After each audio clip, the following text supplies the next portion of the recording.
নমস্কার, সকল দর্শককে স্বাগত জানাচ্ছি আজকের অনুষ্ঠানে। গত দুদিন আগে একটা অনুষ্ঠান করেছি, 15 তারিখ, আজকে 17 তারিখ। আজকে অনুষ্ঠান করব শুক্রের ট্রানজিট নিয়ে, শুক্রের কম্বাস্ট নিয়ে এবং একটা সামান্য দারিদ্র যোগ নিয়েও, যেরকম আমাকে প্রশ্ন করা হয়েছে ঠিক সেই টপিকগুলোর উপরেই আমি কথা বলবো, সংক্ষিপ্ত অনুষ্ঠান করার চেষ্টা করব। যাই হোক, শুক্র ট্রানজিট হবে 21শে ফেব্রুয়ারি রাত্রি 2:26, অর্থাৎ 20 পেরিয়ে যখন 21 তারিখ হবে তখন রাত 2:26 ভেনাস কুম্ভ রাশিতে অ্যাকোয়ারিয়াসে প্রবেশ করবে এবং এখানে স্টে করবে এখানে স্টে করবে 17 তারিখ পর্যন্ত, 17th মার্চ রাত্রি 3:01 পর্যন্ত। অর্থাৎ 17 তারিখ, 16 থেকে যখন 17 হয়ে গেছে সেই সময় 3:01 পর্যন্ত শুক্র কুম্ভ রাশিতে অবস্থান করবে এবং এই পুরো অবস্থানটাই কম্বাস্ট থাকবে। কম্বাস্ট যখন থাকে তখন কি আপনারা জানেন যে রবি থেকে শুক্র মোটামুটি, মানে আমরা তর্কের খাতিরে বা চলতি আলোচনায় বলি 10 ডিগ্রির মতো ডিফারেন্স থাকে দুজনের মধ্যে, 10 ডিগ্রি, কখনো কখনো সেটা 12 ডিগ্রির মতনও থাকে। এবার সেটা নবাংশ ভিত্তিক আলোচনা আছে। রবির ঘর থেকে যত দূরবর্তী ঘরে থাকে ডিগ্রিগত স্প্যানটা বেড়ে যায়।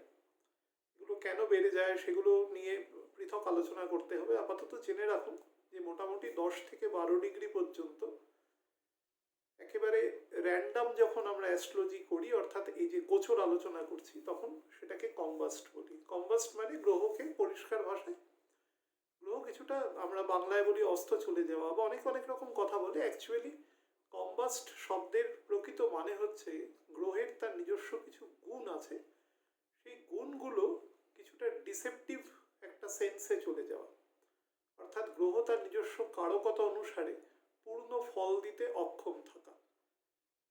আমি যদি একটা উদাহরণ দিয়ে বলি, মনে করুন একজন খেলোয়াড় বা একজন শারীরিকভাবে সক্ষম ব্যক্তি, তার যখন 25, 30, 35 বছর বয়স থাকবে, সে যতটা অ্যাক্টিভ থাকবে, খুব নর্মাল একটা আমাদের কালের নিয়ম অনুসারে যখন তার 60, 65 বা 70 বছর হবে, তার কিন্তু শরীর তার তুলনায় অনেকটাই দুর্বল হয়ে আসবে। কিছু মানুষ এক্সেপশনাল থাকে যারা অনেক বেশি বয়সেও সবল থাকেন, আমি তাদের বলছি না, জেনারেল মানুষদের বলছি। সেরকমই গ্রহের এটা কম্বাশন একটা এফেক্ট। আমি অনেকবার বলেছি, রবির আপনারা দেখবেন যে চলতি বইতে প্রচুর লেখা থাকে যে বুধও কম্বাস্ট হয়, কিছু জায়গা আছে সেখানে হয়। এখন চলতি যে সফটওয়্যারগুলো বেরোয় সেগুলোতে কতটা আপডেশন হয়, কারণ এখন তো আর আগের মতো এফিমেরিস দেখে আমরা যখন একদম হাতে করে ছক বানাতাম একদম শুরুর দিকে, মনে করুন আজ থেকে 15 বছর আগে, সেই প্রসেস এখন আর নেই। এখন তো কম্পিউটারে করা হয়, আমি নিজেও সেভাবে করি, মোবাইলে দেখে নেওয়া হয়, কম্পিউটারে লাগে না। তো দেখবেন বুধের ওখানেও কম্বাস্ট লেখা থাকে। অ্যাকচুয়ালি বুধ কিন্তু দুটো স্পেসিফিক জায়গা ছাড়া হরোস্কোপে কোনো জায়গায় কম্বাস্ট হয় না, কারণ বুধ সবসময় রবির কাছে থাকে।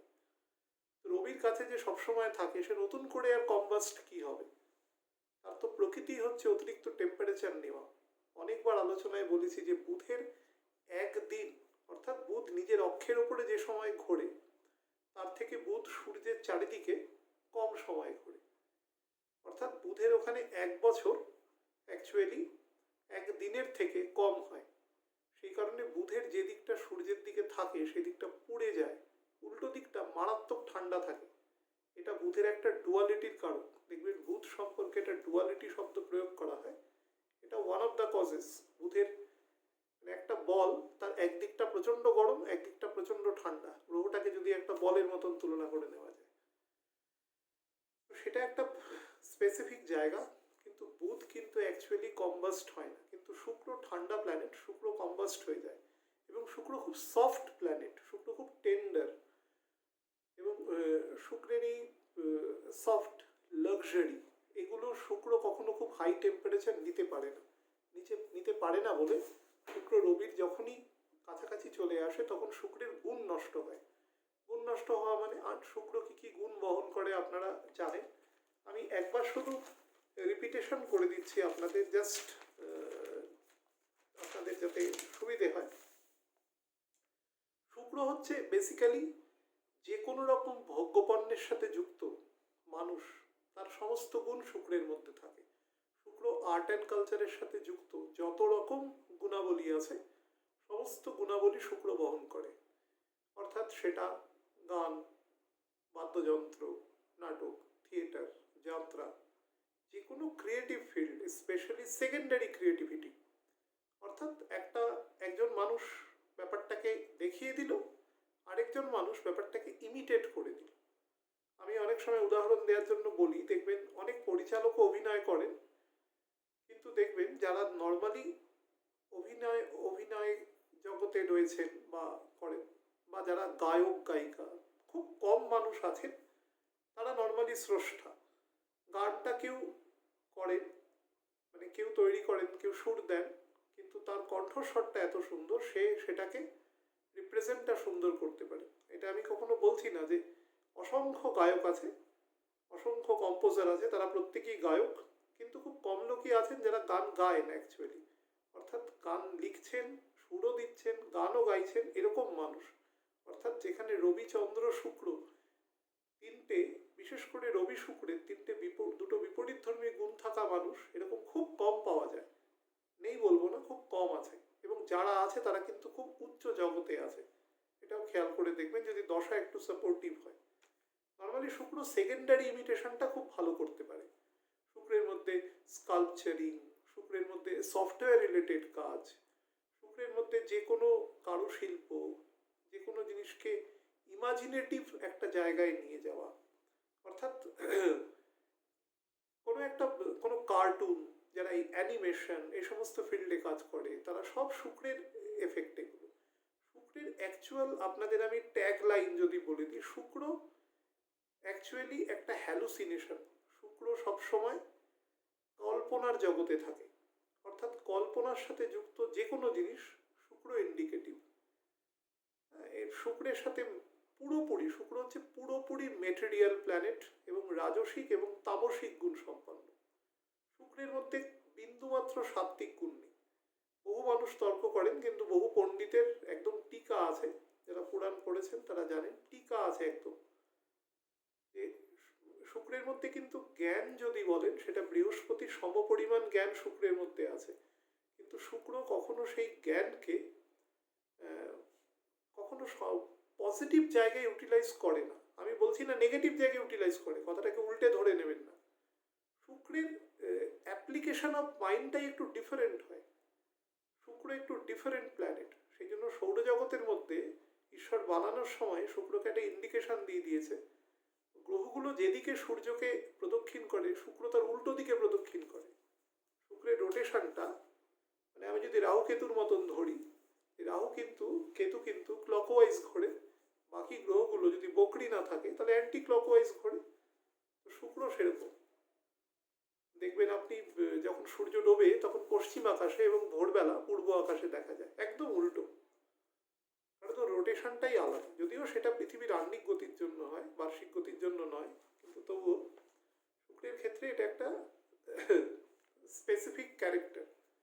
তো শুক্র যে কোনো রকম ভোগ্যপণ্য, ভোগ বিলাস, আরাম, আয়েশ, এগুলোকে পছন্দ করে। শুক্র বেশি পরিশ্রম পছন্দ করে না, অত্যন্ত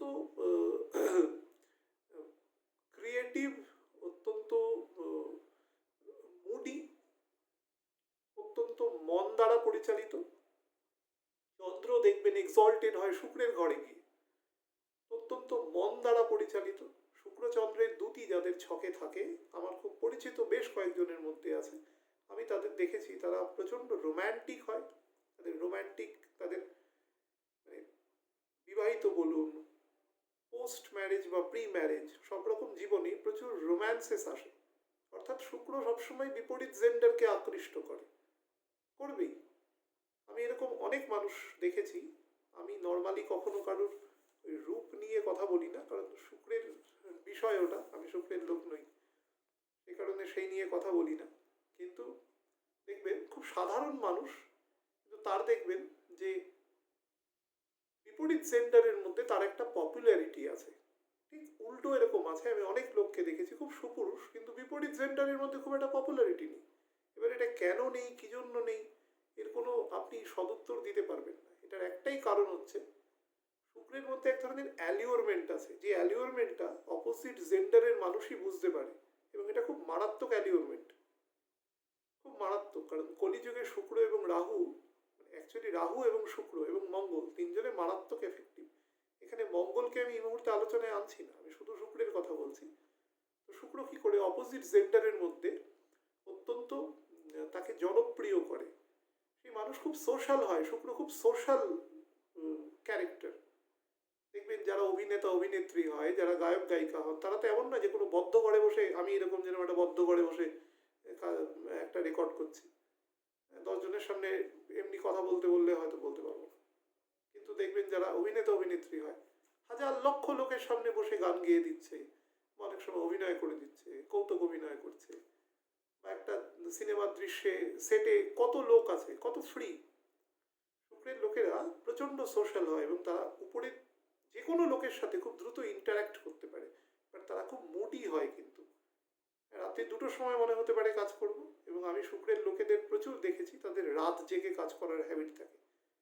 আমি নিজে শিল্পী নই, কিন্তু আমার অনেক বন্ধু বান্ধব আছে যারা শিল্পকর্ম বা বিভিন্ন আর্ট অ্যান্ড কালচারের সাথে যুক্ত। আমি তাদের বহু লোককে দেখেছি তারা দিনের বেলা ঘুমিয়ে থাকে, রাতের বেলা কাজ করে। আপনারাও ইউজুয়ালি অনেকে দেখবেন শুক্রের মধ্যে একটা ট্র্যাকের বাইরে চলার একটা প্রবণতা থাকে, কিন্তু বলপূর্বক চলে না, যেটা রাহু চলে। রাহুর মধ্যে সবসময় এক ধরনের হিনিয়াস মেন্টালিটি থাকে। আমার শব্দটা যদি প্রয়োগে ভুল হয় ক্ষমা করবেন, একটা হিনিয়াস মেন্টালিটি থাকে, কিন্তু শুক্রের মধ্যে সেটা থাকে না। শুক্র সবকিছু ভোগ করার চেষ্টা করে, কিন্তু ন্যাগিং করে, একটু জেদ করে, একটু আবদার করে, এরকম করে কাজটা করবে। সে কষ্ট করবে না, সবসময় সে দামি গাড়ি ইউজ করবে, ব্র্যান্ডেড জামা কাপড় ইউজ করবে তার ক্ষমতা অনুসারে। ব্র্যান্ডেড জায়গায় একটু একটু শান্তশিষ্ট জায়গায় থাকতে পছন্দ করবে, কম্পারেটিভলি একটা লুক্সুরিয়াস লাইফ সে লিড করার চেষ্টা করবে, একটু শো অফ করার প্রবণতা থাকে শুক্রের মধ্যে। জানুক বা না জানুক একটা কমেন্ট ঠিক করে দেবে, এটা শুক্রের একটা বেসিক প্রবৃত্তি। খুব খুব হালকা হয়, they are very shallow by nature, খুব গভীর হয় না। শুক্রের সাথে যদি চন্দ্রের খুব মারাত্মক কম্বিনেশন না থাকে ছকের মধ্যে, এবং বৃহস্পতি যদি সেক্ষেত্রে অ্যাক্টিভ রোল প্লে না করে, তাহলে কিন্তু সেই মানুষ খুব গভীর হয় না, খুব শ্যালো হয়। তো যাই হোক, শুক্র যে কোনো রকম ভৌতিক প্রবৃত্তি, আমাদের ফিজিক্যাল যত রকম অ্যাট্রাকশন, ষড়রিপু, সব কিছুর কারণ। সেই জন্য শুক্র তার ঘরের ষষ্ঠ ঘরে গিয়ে আপনাদের এক্সল্টেড হয়। কারণই হচ্ছে ষষ্ঠ ঘর থেকে আমাদের যে কোনো রকম রিপু দোষকে বোঝায় অ্যাকচুয়ালি শুক্র সেখানে গিয়ে, এবং সেটা ঘরটা বৃহস্পতির ঘর এবং খুব গভীর ঘর, সেখানে গিয়ে শুক্র এক্সল্টেড হয়। কিন্তু ওয়ান অফ দ্য কজেস। শনির ঘরেও হতে পারত, কিন্তু সেখানে ঈশ্বর করায়নি, তাকে ষষ্ঠ ঘরে গিয়ে এক্সল্টেড করিয়েছে। এবং শুক্রই এমন একটি প্ল্যানেট যে হরোস্কোপে যেখানেই থাক না কেন, কিছু কিছু নবাংশ ভিত্তিক ত্রুটি আছে, বা কিছু কিছু ডিগ্রি ভিত্তিক, বিশেষ করে যদি বকরি থাকে, তাহলে শুক্র যেখানেই থাকুক সেখানেই কিন্তু সে তার ফল দেওয়ার চেষ্টা করে। কারণ শুক্রের কিছু এসে যায় না সে কোথায় আছে, কি অবস্থায় আছে, সে কিন্তু একটা তার লাক্সারি খুঁজে নেবে। শুক্রের লোক তো ফুটপাতেও জন্ম হয়েছে, এরকম মানুষও তো আছেন একদম নিম্নবিত্ত, পয়সার নিরিখে বলছি, বর্তমান যুগের যেটা কমন থটস। তো সেই হিসাবে দেখবেন সে তার মধ্যেই, সে ফুটপাতে শুয়েই হয়তো সে ব্রাউন স্টাডি সে দেখছে, আবার রাজপ্রাসাদে শুয়ে তো সে দেখবেই নর্মালি। তো শুক্রের মধ্যে এই গুণগুলো রয়েছে। শুক্র কি করবে, শুক্র যখন এক্সল্টেড তো শুক্র এই মুহূর্তে কম্বাস্ট রয়েছে, অর্থাৎ শুক্র তার যে প্রকৃতি, সেই প্রকৃতি থেকে কিছুটা সে সরে গেছে, এবং সে তার এই লাক্সারি, তার যে সব কিছু ভোগ করার একটা প্রবণতা, তার যে সমস্ত জায়গায় তার ভোগ্যপণ্যকে খুঁজে নেওয়া, কম পরিশ্রম করা, কম্পারেটিভলি ক্রিয়েটিভ কাজের সাথে যুক্ত থাকা, এই ধরনের প্রবৃত্তিগুলো একটু কমে আসবে। এবার আমি নর্মাল বলি, শুক্রের দ্বাদশে যখন শনি থাকে, বৃহস্পতি তো আছেই, দ্বাদশে যখন শনি থাকে, শনি কিন্তু দ্বাদশ স্থান থেকে কি হয়, দ্বাদশ স্থান থেকে যে কোনো কিছুর ঘাটা বোঝায়, লস বোঝায়, লস স্থান। এবার শনি তো কখনো লস স্থান ওভাবে দেয় না, শনি যে অবস্থায় থাক না কেন, সেটার কিছুটা স্পিরিচুয়াল বেনিফিট দেওয়ার চেষ্টা করে, বাট শুক্র নট ক্যাপেবল কোনো স্পিরিচুয়াল বেনিফিট নেওয়ার জন্য। তো শুক্রের কি করবে, শুক্রের ভোগ্যপণ্যের জায়গায় কিছুটা রেস্ট্রিকশন করে দেবে শনি, এখানে ইম্পোজ করে দেবে। চন্দ্রের নক্ষত্রে আছে, ইম্পোজিশনটা আরো বেশি হবে।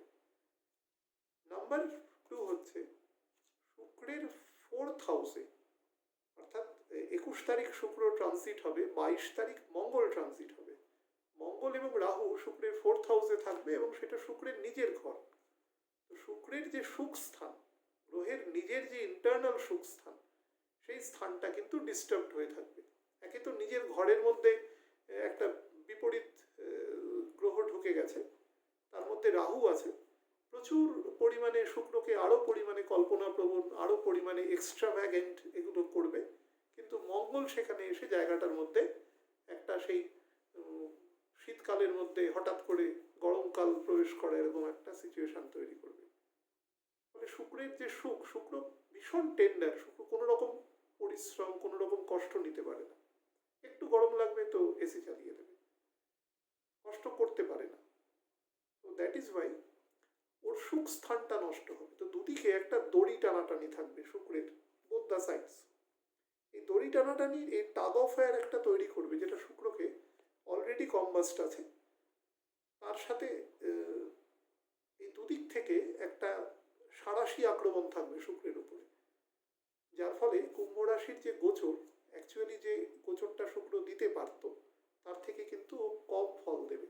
একদম প্রত্যেকের যেভাবে দেখেন আপনারা, কেউ রাশি দেখে দেখেন, রাশি দেখে দেখাটা একেবারে ঠিক না, সব থেকে মানে ঋণাত্মক আর কি বলবো। যারা অ্যাসেন্ডেন্ট দেখে দেখেন, যারা রবি দেখে দেখেন, যা দেখে আপনারা ছক দেখে অভ্যস্ত, তার ভাব অনুসারে কিন্তু শুক্র সেখানে কম্পারেটিভলি কম ফল দেবে। এর মধ্যে আরেকটি ব্যাপার আছে, রবি তো এখানে আছে, বুধ এখানে কিছুদিনের মধ্যে প্রবেশ করে যাবে। যদিও বুধ যেতে যেতে শুক্রর এখান থেকে বেরোনোর অবস্থান চলে আসবে।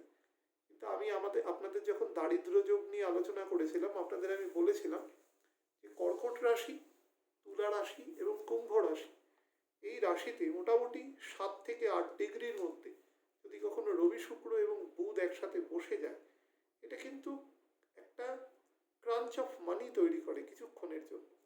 এবার যার হরোস্কোপে আছে তার ক্ষেত্রে দশা অন্তর্দশা বা যদি বেটার, যদি কোনো গ্রহের সেখানে দৃষ্টি না থাকে, তাহলে সেটা অনেক দূর পর্যন্ত পড়বে, না হলে সেটা কম বেশি থাকবে। তো এক্ষেত্রে এরকম একটা যোগ তৈরি হওয়ার একটা সম্ভাবনা আছে, কিন্তু ততক্ষণে শুক্র কিন্তু অলমোস্ট এই ঘর লিভিং এর জায়গায় চলে যাবে, রবিও লিভিং এর জায়গায় চলে যাবে, তখন সেখানে বুধ ঢুকবে। ফলে অ্যাকচুয়াল যোগটা তৈরি হবে না। আমাকে প্রশ্ন করেছে এখানে কি দারিদ্র যোগ তৈরি হবে, অ্যাকচুয়ালি যোগটা তৈরি হচ্ছে না, কারণ এটা 7-8 ডিগ্রির মধ্যে এফেক্টিভ হয়, তারপরে এটা কিন্তু খুব একটা এফেক্টিভ হয় না। একদম স্পেসিফিক আপনাদের বলছি, এটা এফেক্টিভ হয় না, সুতরাং ওটা নিয়ে আলাদা করে চিন্তার কিছু নেই। একটা বেটার যে এখানে বৃহস্পতি এর পেছনেই একদম করছে, ওকে তাড়া করছে, এবং খুব ভালো ভেলোসিটিতে আছে বৃহস্পতি। এখনো কমতে শুরু করেছে অল্প অল্প করে, গত 14 তারিখ থেকে কমতে শুরু করেছে, কিন্তু এখনো খুব নমিনাল, অলমোস্ট 12 মিনিটের উপরে গতি আছে। সুতরাং তার একটা ভালো ফল শুক্র পাবে।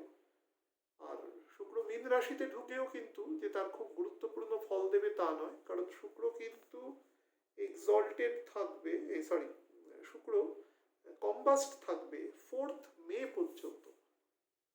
4th মে শুক্র এই সময় রবি থাকবে 20 ডিগ্রিতে, আর শুক্র থাকবে অলমোস্ট বৃষ রাশিতে ঢোকার মুখে, অর্থাৎ নিজের ঘরে ঢোকার মুখে থাকবে, এবং রবি মেষ রাশিতে 20 ডিগ্রির কাছাকাছি থাকবে। তো কম্বাস্টেড যে কম্বাস্ট জায়গাটা কিন্তু কেটে যাবে তারপর থেকে।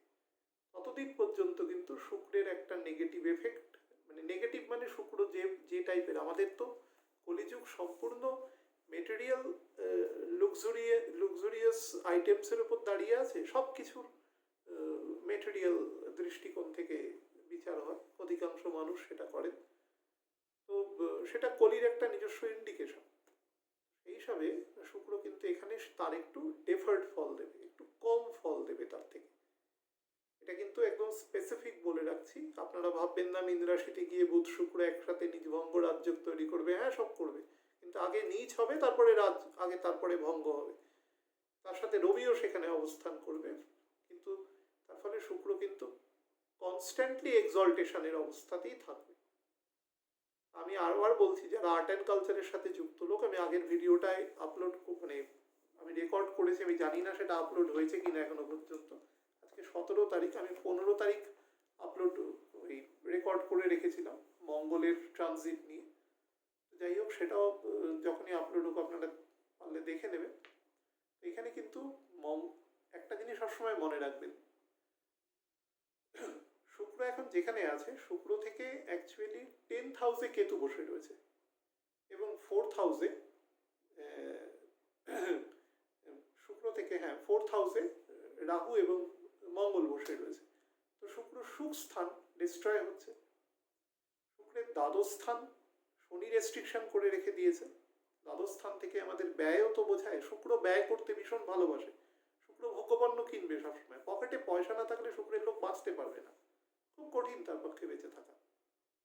তো সে সবসময় কিছু না কিছু খরচা সে করবেই এবং খুব অ্যাসেটলেস এক্সপেন্ডিচার তারা করতে থাকে। তো শনি সেটাকে রেস্ট্রিকশন করবে। 10th হাউসে কেতু বসে রয়েছে মঙ্গলের ঘর থেকে, মানে মঙ্গলের ঘরে।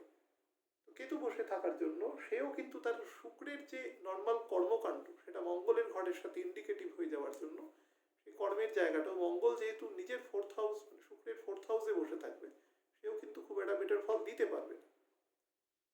তার ফলে এই ঘরের যে গোচর, আগামী যে মোটামুটি 23-24 দিনের জন্য যে গোচর থাকবে, সেই গোচরে কিন্তু যে একটা বিরাট কিছু রেভলিউশনারি ফল দিতে পারবে তা নয়।